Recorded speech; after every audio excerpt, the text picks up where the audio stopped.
மதுரையில் வீட்டை காலி செய்ய மறுத்ததற்காக 7 வயது குழந்தைக்கு மின்சார ஷாக் கொடுத்து துன்புறுத்திய நபர் கைது செய்யப்பட்டிருக்கிறார். இது தொடர்பான கூடுதல் தகவல்களை அங்கிருக்கக்கூடிய எமது செய்தியாளர் மதிவாணனிடம் கேட்கலாம்.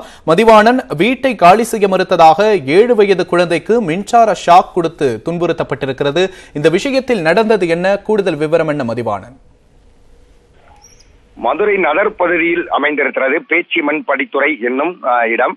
அந்த இடத்தில் கடந்த 4 வருடங்களாக வசித்து வருபவர் தான் அந்த குழந்தையினுடைய தகப்பனார் கணேஷ் அவருடைய பெயர். கடந்த 4 வருடங்களாக அவருடைய வீட்டில் வாடகைக்கு இருந்திருக்கிறார். வீட்டினுடைய உரிமையாளர் பெயர் சீனிவாசன்.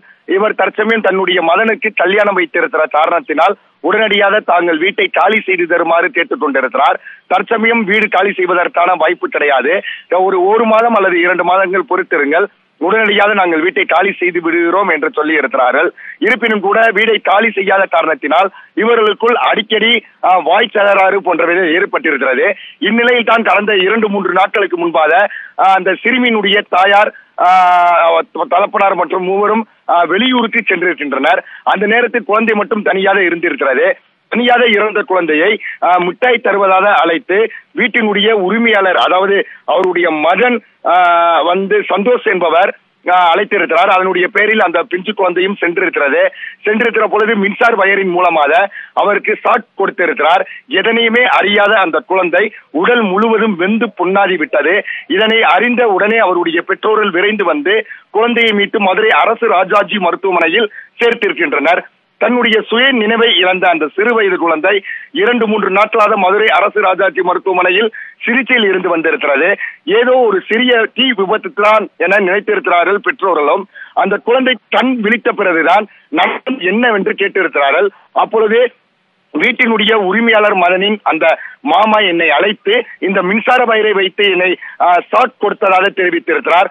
உடனடியாக அதிர்ந்து போன அவருடைய தகப்பனார் கணேஷ் அவருடைய பகுதியில் இருக்கக்கூடிய திலர் காவல் நிலையத்திற்கு சென்றிருக்கிறார். வழக்கறிஞரின் மூலமாக நடந்ததை கூறவும் உடனடியாக திலர் போலீசார் விரைந்து சென்று அந்த சந்தோஷ் என்ற இளைஞரை கைது செய்திருக்கின்றனர். இந்த வீட்டை காலி செய்யாத காரணத்திற்காக ஒரு சிறு வயது குழந்தையை கொடுமை மற்றும் சித்திரவதை செய்த பெரும் குற்றம் என்பது மன்னிக்க முடியாது என காவல்துறையும் தெரிவித்திருக்கிறது. உடனடியாக முறையான நடவடிக்கைகள் மேற்கொள்ளப்படும் எனவும் காவல்துறையின் சார்பாக தெரிவிக்கப்பட்டிருக்கிறது. வீட்டை காலி செய்ய மறுத்த காரணத்தினால் மட்டுமே இந்த குழந்தை தீ காயம் ஏற்படக்கூடிய வாய்ப்பு ஏற்பட்டமைக்கு அப்பகுதியில் இருக்கக்கூடிய பொதுமக்களும் பெரும் மன வருத்தத்துடன் காணப்படுகின்றனர்.